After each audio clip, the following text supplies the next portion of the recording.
Do you have to change your lock in season because there's a trend?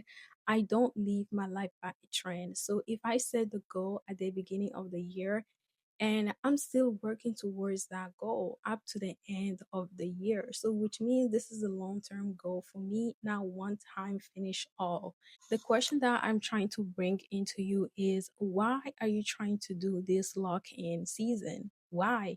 Is it for superficial season? Do you just want to become that person one time off and then forget about it later and go back to your life? Many of us have ambitious goals, and so do I. I have ambitious goals that sometimes I sleep and I'm super scared because I'm like, girl, what are you thinking? You cannot do that, right? But we have now built the identity that is resilient enough to handle the challenges that we are envisioning. We have to build that identity.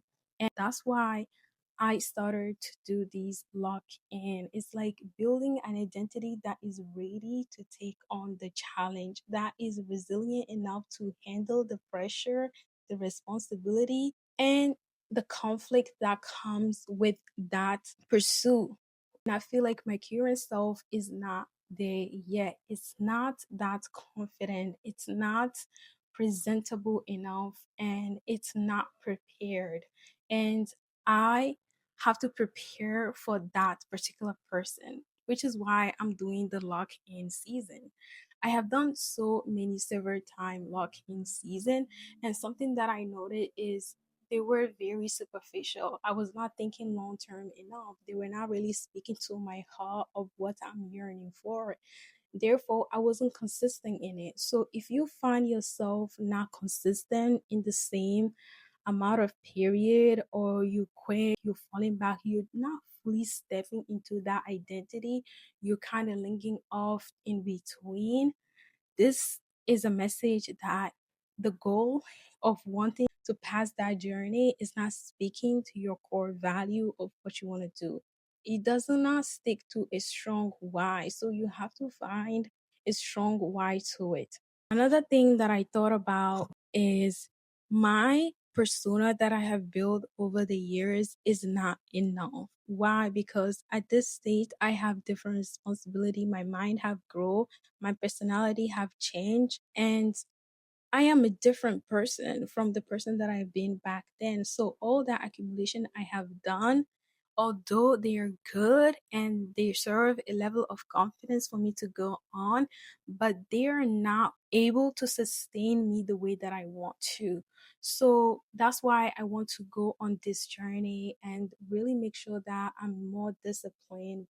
I am more envisioning myself into that person, and I'm taking action. I'm actively pursuing and I am taking my own responsibility and accountability towards the things that I should do.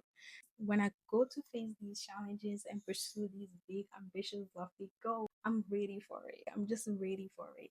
So that's the reason why I'm doing. Maybe you should start to think about it as well for you. Why do you want to do this? Why is it so matter to you? What do you want to gain after it? And for us Muslim, we don't just want to go and make ourselves woo woo talk of, oh, I just want to achieve this and achieve this. We have to think more. We have the ability to think beyond this world, and Allah subhanahu wa ta'ala has made sure that we think beyond this world for any particular endeavors that we want to take in our life. So I'm not just thinking about these big lofty goals, it's actually connected to my year after and the person that I want to be afterward until I die. So that is what is so important to me, because death is not the end and we all want an ultimate Jannah. The thing that I started to reflect on is what are the value that I want to maintain at a high level that are not maintained right now? Or what are the things that I want to get out of or increase of? And I thought about personal confidence and self respect. Self respect is something that is utterly underrated, right? It's built incrementally on habit, on behavior, and situation that you are on every single day. and nobody talks about it. It's easy to talk about self-respect on the woo-woo talk of having this value and X amount of money, but when it comes to your behaviors and how they're aligned with your thought process, it really matters. So the way that I like to think about this is it if I said I am not going to eat bread for the next 30 days, every single time I eat bread, I am compromising respect towards myself because that induces shame and guilt, and which is even worse of a thought than eating bread in and itself, and which is just outrageous thing. But that's what it is. A lot of people, especially people that are around us, see our behaviors more than what we say. If I say X, Y, and Z, but my behaviors is not in alignment, that means I'm not behaving in accordance to it. So we will be in a predicament where we feel like we are not in the best position to advise others because we are not behaving well. And that induces the feeling of unconfidence, unmotivated, and negative self image, which I do not want. So, me valuing self respect means that I'm intentionally taking account into my behaviors for the things that I said I'm going to do. In a year from now, I want to be in a position where I have more stability in life. If you have the same goal as me, and my current self is not able to handle the challenge of what it means to be at that level. So I have to train my brain, my soul, my behavior, the way I do things to cater myself to that pursuit so that I can get to that state. That's why it actually matters so much to me. So you have to think about what matters to you. Why am I doing this lock in for 60 days? Is it for the hype? After this video that I watch, why am I drawing my notebook? And then why am I signing up a gym that I don't go to? What is not in alignment in my behaviors and my thoughts and my hot feelings? You have to learn to think about this very carefully before you start to draw on these challenges that people go out. What is also superficial about these lock-in videos, a lot of it don't emphasize on what are you willing to give up, right? You have to give up something. And when I think about it, giving up is like I'm giving up some sort of enjoyment to gain some sort of opportunity. But I like to rephrase that question as what do I like to trade off right now to get what I want? Because we all at a certain point have to trade off something to gain something. What are you willing to trade off for today? What are you willing to trade off for tomorrow? And what does that sacrifice look like? Are you pleased with it? If you were to pass in that journey, would you be pleased of doing so? These are the questions that you have to answer yourself, and not a YouTube video can answer you for you because only you know what your heart is yearning for. I like to think of it not in the sense of giving up social media or entertainment. That's what we automatically think about. But if you're the type of person that generally don't have that issue, but they have other sense of responsibility in their life that also robs their time from focusing on their future self, that's the big question for you. And the challenging part is giving up, maybe not spending as much time as you now do towards those people around you, or not catering to them as much, or not giving as much thought to their complaints, so that you can have the most energy to focus on what will yield the future. And it's not going to be fun. It's going to be pain. It's going to be brutal because you will feel like you're the worst person in the world that is neglecting people around you. But that is a selfish thought because when you really look about it, you, the future self, is going to be the one that is uplifting everybody around you. You cannot help people from the place of poverty or depressed. So you have to level up. And if you really think about it deeply, what is the worst case scenario? For me, that's what I like to think about it. I like to think about what would I always come back to. There's certain responsibility in life that no matter how much you escape, they're gonna follow you. Let's just be real about that. And some cases is about parents, right? It's about family situation, it's about kid, it's about something. And you have to learn to tell yourself that no matter what, I'm always going to come back to this. But when it comes to this thing that I'm gonna do for my future self, there is actually no better time, because time doesn't wait for me. Time does not wait for me to finish crying, to finish sobbing, to stop feeling myself in pity self so that I can keep going. Time does not wait for everybody, and they're gonna feel disappointed. And I know, but I know in the long run, they're still gonna feel proud, because at the end of the day, I am contributing to everybody's well being. You need to have the level of discernity to go after your goals at that point, because yes, they're gonna feel disappointed, yes, you're gonna feel worse, but it's gonna be fine at the end of the day. So the bigger picture is what you want to focus on. That's the what I always tell myself. I tell myself that, you know what, it's gonna be painful, it's gonna be challenging, and we're gonna do it. We're gonna go there, have this hard convert, and then we're gonna get out of it, and we're gonna achieve what we want. That is literally the thought that I put in my mind, which has always helped me in navigating through these challenges of changing myself. And also, why does nobody talks about the tremendous amount of focus it requires for you to do in this journey?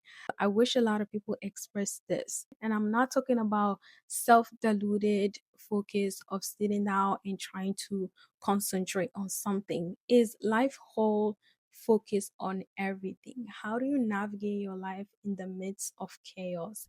It is challenging. If you have a business and all of it has chaos, how do you envision the possibility of sustaining that business and having a good lifestyle, even though you're literally dying in chaos? This is a mindset that you have to cultivate, and you're always going to face it. It doesn't matter whether you pursue your academic, general lifestyle, or running a business or running a department.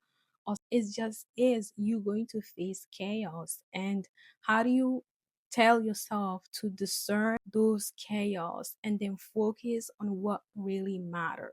So for me, I like to think about in a week, if there's anything that I need to do, a priority that is going to move my needle, that is what I'm focusing on. I know I have a lot of things to do, but my priority has to get done for the week, because that is what is moving the needle. And it's truly challenging because you're not only facing yourself and your own distraction. If there are people around you and your environment is not properly catered to what it means for you to grow and pursue your goals, it's more of a challenge for you, because you are the only one that is pretty much motivated by the things that you do, not anybody else. So you have to have your upper hand ready. And the way that I think about this is I love worst case scenario. I am not the type of person that gets motivated by positive mindset and all these things. It's cute and nice. But when I sit there and I envision a worst case scenario of me needing medical expense, going needing to move away from a bad situation in life, I'm just thinking, whoa, Madia, if you don't get yourself together, how do you even envision to get yourself out of this? We don't wish bad on ourselves, potential bad stuff. If it ever happened, we saying if, and we don't wish that.